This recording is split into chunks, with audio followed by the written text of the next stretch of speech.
ำไรคือขาดทุนนะฮะเพราะฉะนั้นถ้าองค์กรคิดว่าให้ขาดทุนให้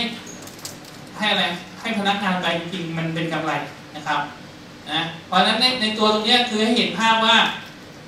วิชานี้นะวิชานี้จริงมันมีอยู่แค่เนี้ยถ้าคุณเรียนลำดับขั้นได้คือวิชานี้มันเป็นเขาเรียกว่าเอาสิ่งที่มันมีอยู่รอบๆทำไมไปล้อมมากำหนดนะฮะเมื่อกี้พูดถึง 4P เดี๋ยวถ้ามีเวลาว่างจะพูดถึง 4P นิดนึงว่าเวลาคุณทำธุรกิจเนี่ยจำเป็นต้องมีถึง 4P ไหมมี 2P ได้ไหม 3P ได้ไหมใช่ไหมฮะนะ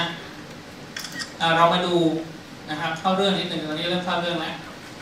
การวิเคราะห์สภาพแวดล้อมในการดำเนินธุรกิจสิ่งที่คุณจะต้องวิเคราะห์มันมาจากวัตถุประสงค์ในการดำเนินธุรกิจนะฮะถ้าใครที่นั่งเข้าห้องคุยกันเนี่ยเราก็จะเน้นที่ตัวตรงนี้ใช่ไหมว่าเฮ้ยเวลาเราวิเคราะห์เนี่ยสิ่งที่เราวิเคราะห์ตัวแรกก่อนวัตถุประสงค์ในการดำเนินธุรกิจคือ 1 ความอยู่รอดเหมือนคุณก่อนจะมานี่คุณทำอะไรก่อนเลยก่อนมาเนี้ยก่อนตื่นก็ได้นอนแล้วระหว่างนอนทำอะไรสิ่งไหนที่อยู่ใกล้ตัวเราไม่ค่อยเห็นคุณค่ามันสิ่งที่เราทำประจำเลยถ้าไม่ทำแล้วอึดอัดตายเลยหายใจใช่ไหมเพราะนั้นเราหายใจเมื่อไหร่หายใจเข้าแล้วไม่หายใจออกหายใจออกแล้วไม่หายใจเข้าก็ตายใช่ไหมเราทำเพื่อความอยู่รอดเพราะนั้นทุกสิ่งทุกอย่างคุณจะมาเดี๋ยวนี้ฉันจะไปทำนู่นฉันจะลงทุนนู่นเซ็นสัญญาทำนู่นนี่ทุกอย่างมันมีพื้นฐานมาจากความอยู่รอดก่อนถ้าคุณตื่นมานี่ปวดหัวมาไม่ไหวหน้ามืดตามัวอย่างอื่นไม่ต้องพักเลยทุกอย่างใช่ไหมเพราะนั้นอย่างแรกความอยู่รอดต้องมีมาก่อนธุรกิจของการต้องมีความอยู่รอดเมื่อมีความอยู่รอดแล้วค่อยมานึกถึงฉันจะขายอะไรฉันจะขยายอะไรอย่างนี้นะฮะเพราะฉะนั้นอย่างที่บอกความอยู่รอดตัวแรกที่เราจะต้องคำนึงถึงก็คือเราจะคำนึงถึงในเรื่องของตัวกฎระเบียบใช่ไหมอย่างที่บอกถ้าหลายคนมองถึงกำไรสูงสุดธุรกิจที่กำไรสูงสุดตอนนี้คือ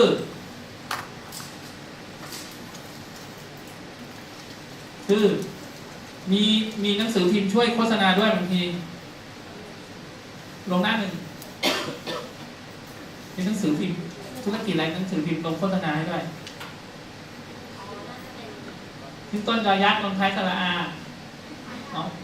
ยาบ้านะเราไม่ได้อาจจะเขียนในห้องอะไรที่เราคุยกันใช่ไหมถ้าคุณคิดว่ากำไรสูงสุดทำธุรกิจที่มันผิดกฎหมายที่สุดใช่ไหมแต่ว่า1มันผิดกฎหมายเพราะฉะนั้น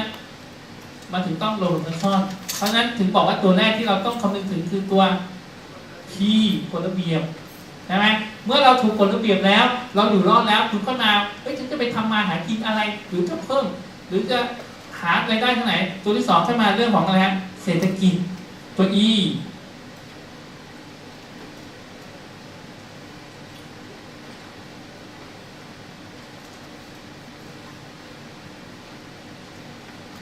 พอขายหมดแล้วขายประเทศไทยผมไม่ได้ขายประเทศไทยขายในประเทศไทยหมดแล้วอยากจะไปขยายส่วนแบ่งหรือขายในกรุงเทพหมดแล้วแล้วเป็นริมณฑลหมดแล้วอยากขยายส่วนแบ่งตลาดสินค้าคุณนอกจาก1รายได้ต้องโทษราคาต้องไม่แพงมากต้องคุ้มค่าใช่ไหม2มันต้องมีการบอกต่อใช่ไหมเพราะฉะนั้นถ้าคุณผลิตสินค้าที่มันราคาถูกอย่างเดียวมันก็จะค่ายแค่กลุ่มใดกลุ่มหนึ่งแต่ถ้าคุณคำนึงถึงในเรื่องของตัวแฟชั่นหรือสังคมและวัฒนธรรมมีการบอกต่อเป็นแฟชั่นสิ่งนี้มันจะทำให้สินค้าคุณขายได้มากขึ้นตัว S นะเป็นรูปแบบใช้ตามกันมาบอกต่อกันมาไปเรื่อยๆและเดี๋ยวนี้มันก็ยิ่งมีถ้า S อย่างเดียวไม่พอมีโซเชียลนะอาจจะใช้เรื่องของอะไรฮะเทคโนโลยีเข้ามาเกี่ยวข้องอีกนะตัว T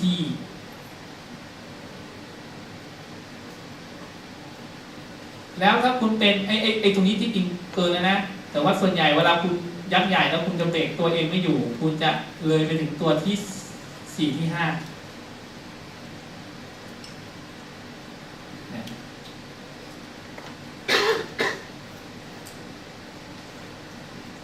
จะเบรกตัวเองไม่อยู่เมื่อคุณมีส่วนแบ่งตลาดคุณจะเกิดการก็เรียกอะไรผูกขาดใช่ไหมคุณจะผูกขาดตลาดเมื่อผูกขาดตลาดคุณสามารถเป็นผู้กำหนดราคาได้นะครับส่วนใหญ่ราคาสินค้าเนี่ยใครเป็นผู้กำหนดราคาสินค้าพวกอาหารพวกผักพวกหมูพวกเนื้อพวกไก่ที่จริงแล้วเนี่ยมันต้องเป็นกระทรวงพาณิชย์ใช่ไหมกรมการค้าภายในเป็นผู้บอกว่าราคาผักบุ้งตลาดบางซื่อเท่าไหร่ตลาดเทเวศเท่าไหร่แต่เมื่อคุณเป็นผู้ค้ารายใหญ่อย่างที่บอกใช่ไหมคุณก็จะสามารถกำหนดราคาได้เพราะมันมาจากสูตรนี้ไง profit ใช่ไหมเท่ากับเซลล์ราคาขายลบคอส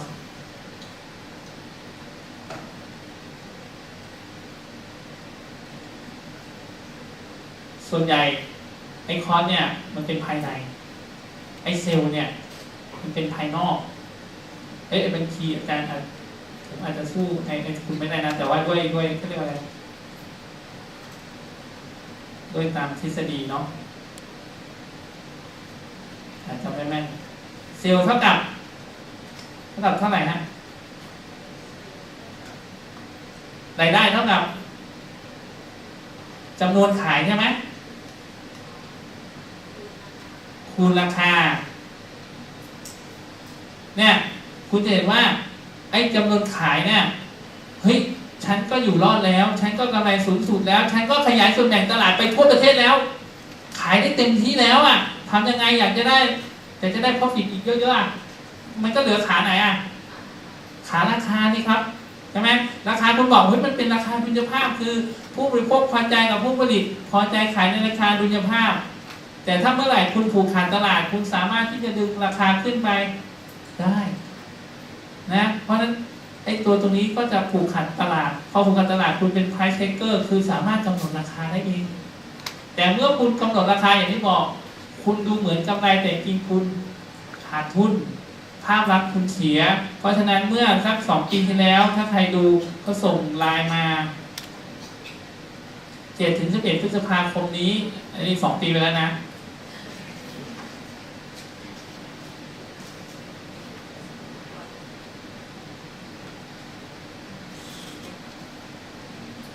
นะอันนี้เป็นกรณีศึกษานะครับอันนี้ไม่ได้เบรมหรืออะไรนะมันอาจจะด้วยคนเข้าใจผิดหรือยังไงก็ไม่ทราบพอมันมีเยอะๆคนกลัวคนเริ่มกลัวหรืออาจจะด้วยกระแสคนฝั่งตรงข้ามก็ได้นะฮะสิ่งที่เกิดขึ้นคุณก็ต้องมานั่งทำ CSR เพราะฉะนั้น CSR นี่เขาบอกเป็นการทำดีที่เปล่าประกาศให้คนอื่นรู้ว่าฉันทำดีนะไม่ได้ทำดีเพื่อทำดีนะฮะปตท.ทำไมต้องปลูกป่าโตโยต้าทำไมถนนสีขาวบ้านเราเต็มไปด้วยรถโตโยต้าคันขาวทั้งถนนเลยนะเป็นถนนสีขาวนะอันนี้ล้อเล่นนะผมไม่ได้นะแต่เห็นภาพว่าสิ่งไหนที่คุณทำว่าเหมือนกำไรอ่ะมันคือขาดทุนคุณต้องไปลบภาพพจน์ตรงนั้นนะครับนะเพราะฉะนั้นตรงนี้ให้เห็นภาพว่าวัตถุประสงค์ในการดำเนินธุรกิจเนี่ยมันมีอยู่ทั้งหมด5 ขั้นแต่ถ้าคุณเบรกได้สักประมาณ3 ขั้นนึงก็ต้องโอเคแต่คนอย่างที่บอกนะพอมันเห็นเงินแล้วมันอยากได้ไว้มันก็จะเกิดการผูกขาดแล้วคุณก็ตกท้ายด้วย CSR นะฮะนะ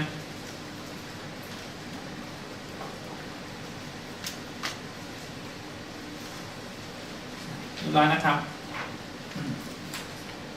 เพราะฉะนั้นเมื่อคุณเข้าใจว่า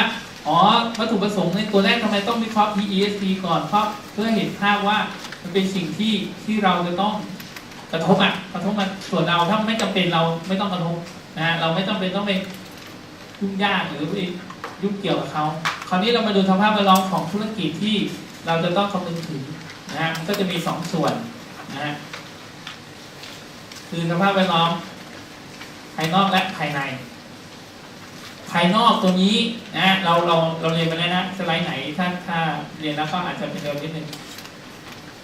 นะครับ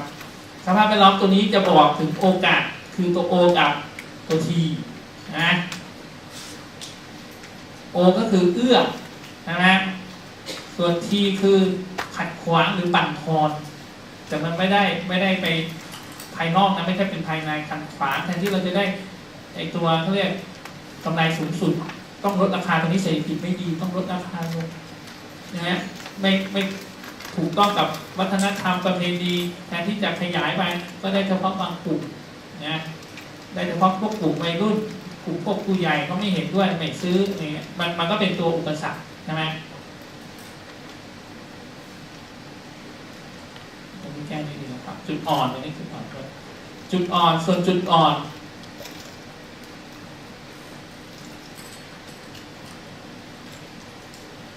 เป็นปัจจัยที่เอื้อหรือส่งเสริมต่อการดำเนินธุรกิจส่วนจุดอ่อนก็เป็นปัจจัยภายในองค์กรที่ขัดขวางบั่นทอนต่อการดำเนินธุรกิจของตัวธุรกิจเองนะครับ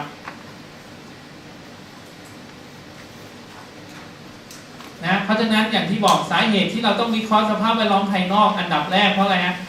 สภาพแวดล้อมภายนอกเราไม่สามารถแก้ไขได้เช่นฝนตกตลอดเลยทำยังไงอ่ะเราก็อยากจะมาเรียนใช่ไหมถ้ามีรถก็ขับรถมาแต่ถ้าต้องมาแท็กซี่มาอะไรระหว่างก่อนจะขึ้นหลังขึ้นทำไงคุณก็ต้องเตรียมร่มใช่ไหมเตรียมร่มมานะหรือต้องผ่านไอ้ตรงที่ปิด27 สายทำยังไงจากเดิมคิดว่ามาสักชั่วโมงนึงทันก็ต้องเผื่อมาตั้งแต่ชั่วโมงครึ่งใช่ไหมคือเราต้องปรับตัวตามนะตามสภาพแวดล้อมที่มันเกิดขึ้นนะอันนี้เราเคยพูดมายกตัวอย่างทำไมยกตัวอย่างเพราะว่าอะไรนะสภาพแวดล้อมภายนอกเรามีทั้งโอกาสกับอุปสรรคโอกาสคือส่งเสริมการค้าระหว่างประเทศการเปิดเสรีการค้าอาเซียนใช่ไหมคือพอมันเปิดประเทศ1เราก็สามารถไปประเทศอื่นได้ง่ายขึ้นหรือ2เป็นอุปสรรคคือประเทศอื่นก็มาค้าขายในประเทศเราได้ง่ายขึ้นมันเป็นทั้งเหมือนเหรียญมี2 ด้านนะทั้งโอกาสและอุปสรรคถ้าคุณมองเป็นกำไรมันก็เป็นขาดทุนเหมือนกันว่าเฮ้ยคนอื่นก็มาแย่งถึงลูกค้าเราก็ได้นะครับนะมี2 อย่างนะสภาพแวดล้อมอย่างที่บอกสภาพแวดล้อมมันมีทั้งภายนอกภายในสภาพแวดล้อมภายในคือสิ่งที่อยู่ใกล้คุณมากที่สุดแต่สิ่งที่มาอยู่ห่างออกไปแล้วเราไม่ค่อยให้ความสำคัญคือสภาพแวดล้อมมหาภาคกับสภาพแวดล้อมการแข่งขันในการแข่งขันในใกล้มันคุณยังเห็นคู่แข่งเป็นคนนี้คู่แข่งมันลดราคาคู่แข่งมันมีโปรโมชั่นแต่ว่าบางทีไอ้สภาพแวดล้อมภายนอกมหาภาคเนี่ยเราไม่ได้รู้สึกเราไม่เห็นภาพเลยเพราะมันมีอะไรมันมีสภาพแวดล้อมการแข่งขันมาขั้นเราไงมาขั้นตาเรามาติดตาเราไม่ได้มองถึงภาพโดยรวมนะเราก็เลยรู้สึกว่าเฮ้ยดูแต่คู่แข่งนะดูแต่ลูกค้านะแต่จริงๆมันมีภายนอกอีกภายนอกที่มันดูแล้วมันเหมือนบางเบาแต่จริงมันก็มีผลกระทบต่อการดำเนินภายในธุรกิจของเราด้วยเหมือนกันนะมันได้ตัวนี้เลยให้เห็นรูปว่าทำไมทำเป็นสีเข้มๆเลยเห็นว่ามันมาบังตาเราตรงนี้เราไม่ค่อยชอบมองเรามองแต่ได้สภาพแวดล้อมการแข่งขันตรงนี้นะครับสิ่งที่เราจะมองคือเดี๋ยวเราจะเรียนเนี่ยวิเคราะห์ value chain ใช่ไหมอันนี้คือภายในภายนอกสิ่งที่เราชอบดูคืออะไรคู่แข่งลูกค้าเราจะดูแค่เนี้ยใช่ไหมแต่เราลืมไปเราต้องดู PEST political and law economic social and technology พวกนี้เราต้องดูนะครับอันนี้สิ่งแรกที่เราจะดูก็คือระดับมหาภาคคือด้านเศรษฐกิจสังคมด้านธรรมกฎระเบียบเทคโนโลยีนะครับนะด้วยเราคณะบริหารธุรกิจหรือเราอยู่ทางด้านธุรกิจเราต้องเน้นทางด้านธุรกิจก่อนนะเพราะว่าเศรษฐกิจตัวสังคมตัวกฎหมายกฎระเบียบเนี่ยมันง่ายในการที่จะศึกษาคุณไปเปิดหรือไปจ้างทนายหรือผู้ที่มีความรู้ทางด้านกฎหมายไปช่วยทำแต่ทางด้านเศรษฐกิจเนี่ยมันจะไปจ้างทนายหรือจ้างใครที่มันมีความเชี่ยวชาญเท่ากับตัวเราที่ทำธุรกิจนั้นมันไม่มีเพราะมันมีแบบชนิดชี้วัดหลายตัวต้องมาประกอบนะฮะถ้าเป็นกฎหมายเพียงมันมีบอกเลย1 2 3 4 5แต่ถ้าเป็นเศรษฐกิจสังคมวัฒนธรรมเนี่ยมันไม่มีตัวบอกคุณต้องเอาตัวนั้นแต่ชนิดตัวนั้นมาจับคู่กับตัวนู้นแล้วดูความสัมพันธ์กันว่ามันเป็นอย่างไรนะครับด้านเศรษฐกิจเรามีหลายตัวมีทั้งผลิตภัณฑ์ประชาชาติเบื้องต้นผลิตภัณฑ์มวลรวมภายในประเทศเบื้องต้นรายได้ต่อหัวอัตราดอกเบี้ยอัตราแลกเปลี่ยนเงินระหว่างประเทศอัตราเงินเฟ้อพวกนี้เราจะใช้ในการวิเคราะห์นะครับดัชนีชี้วัดส่วนสังคมวัฒนธรรมเราจะดูในเรื่องของระดับการศึกษาศาสนาสถาบันครอบครัวสัดส่วนของอายุประชากรสังคมแปลว่าการที่มีบุคคลอยู่ร่วมกันตั้งแต่2 คนขึ้นไปนะครับ นะถ้าอยู่คนเดียวไม่ถือเป็นสังคมนะเพราะฉะนั้นอะไรก็ได้ที่มันมีเกี่ยวกับเรื่องของการที่จะต้องมีปฏิสัมพันธ์กันตั้งแต่2 คนขึ้นไปเรามองในเรื่องของสังคมและวัฒนธรรมใช่ไหมรายได้เนี่ยคุณมีรายได้คนเดียวไม่เป็นไรไม่เดือดร้อนใครนะรายได้ต่อหัวอัตราดอกเบี้ยคุณกู้เรื่องของคุณแต่พอสังคมปุ๊บต้องมีเกี่ยวข้องตั้งแต่2 คนขึ้นไปเราจะดูโทษตรงนั้นนะครับให้คำจำกัดความนิดนึงส่วนด้านการเมืองกฎหมายเราจะดูเรื่องของระบอบการปกครองนะการส่งเสริมการลงทุนสินค้าคุณมีไหมการควบคุมราคาสินค้าของคุณหรือผลิตภัณฑ์ของคุณอยู่ในบัญชีควบคุมไหมใช่ไหมฮะถ้าอยู่ในบัญชีสินค้าควบคุมเนี่ยกระดิกกระเดี้ยอะไรค่อนข้างลำบากเวลาจ้างทุกจ้างให้ต่ำกว่าค่าแรงขั้นต่ำได้ไหมสวัสดิการน้อยกว่าได้ไหมวันเสาร์อาทิตย์จะให้เขามาทำงานไม่ให้OTถือว่าเป็นวันทำงานทำได้ไหมมันมาเกี่ยวข้องกับธุรกิจเราหมดเลยมีทั้งเรื่องของรายได้มีทั้งเรื่องของอะไรต้นทุนทั้งนั้นเลยใช่ไหมราคาสินค้าจะขึ้นสูงได้ไหมโอ้ยอยู่ไปฟ้องกระทรวงพาณิชย์ดูไอ้ขั้นต่ำจะกดราคาค่าแรงลงได้ไหมไม่ได้อีกนะฮะฟ้องกระทรวงแรงงานอีกนะอันสุดท้ายค่อยดูเทคโนโลยีว่าสินค้าคุณมีสาธารณูปโภคต้องมารองรับไหมถ้าเป็นสินค้าขนมกรุบกรอบไม่ต้องใช้เลยแต่ถ้าเป็นสินค้าที่เป็นไทยเทคโนโลยีจำเป็นต้องใช้เทคโนโลยีเข้ามาเกี่ยวข้องหรือเปล่านะครับตัวตรงนี้มีความสำคัญนะด้านเศรษฐกิจตัวแรกที่เราจะมองก็คือทางด้านผลิตภัณฑ์ประชาชาติเบื้องต้นผลิตภัณฑ์ประชาชาติเบื้องต้นหรือเราย่อว่า GNP กับ Gross Domestic Product GDP มีความแตกต่างกันอย่างไร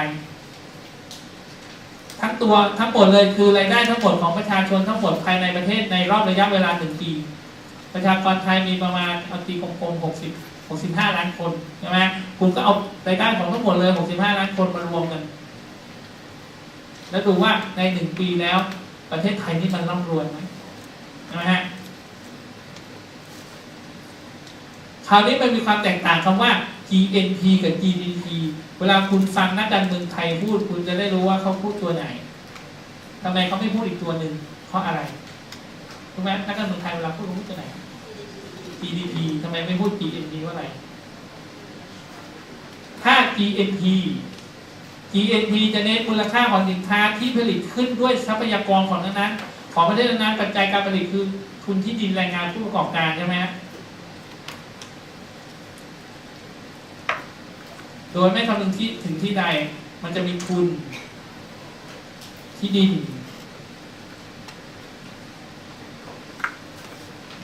แรงงานแล้วก็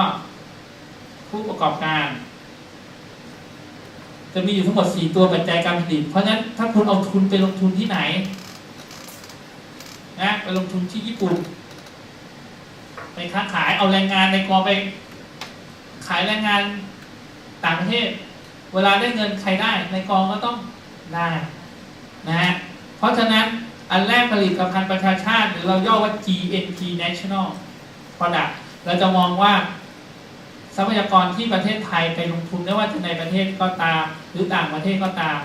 ตัวนั้นคือรายได้ของประเทศไทยที่มันจะส่งกลับมาอย่างประเทศไทยนะฮะอย่างที่บอกในกอไปลงทุนขายแรงงานในประเทศตะวันออกกลางในกอลงทุนแรงงานในกอก็ต้องได้รับค่าแรงแม้ว่าจะทำงานให้กับในจ้างชาวต่างประเทศหรือจะอยู่ในตะวันออกกลางก็ตามในกอก็ส่งเงินมาให้แล้วส่งเงินมาให้ครอบครัวหรือในกอจะใช้จ่ายเองก็เป็นเรื่องของในกอต้องเป็นรายได้ของอะไรของคนไทยแต่พอเป็น GDP จะไม่มองทรัพยากรจะมองแค่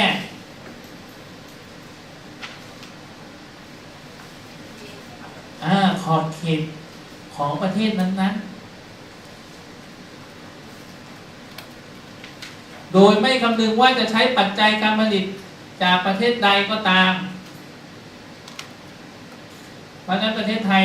นักการเมืองไทยถึงพยายามพูด GDP เพราะผู้ที่มาลงทุนในประเทศไทยมากที่สุดคือญี่ปุ่นส่งออกเป็น Detroit of Asia ส่งออกตั้งกี่ล้านคันเป็นล้านคันใช่ไหมเป็นล้านคันถามว่าประเทศไทยได้เงินจากมากี่บาทใช่ไหมญี่ปุ่นลงทุนกี่บาท ถ้าในสัดส่วนญี่ปุ่นลงทุน 80% คนไทยลงทุน 20%ลดเอาคงคันละล้านญี่ปุ่นเอาได้ไปแล้ว800,000ใช่ไหมไปได้นะไม่หักค่าต้นทุนญี่ปุ่นได้800,000ไอ้คนไทยได้ไปแค่200,000นะฮะเพราะฉะนั้นไอ้ตัว GDP ตัวนี้เป็นตัวบิดเบื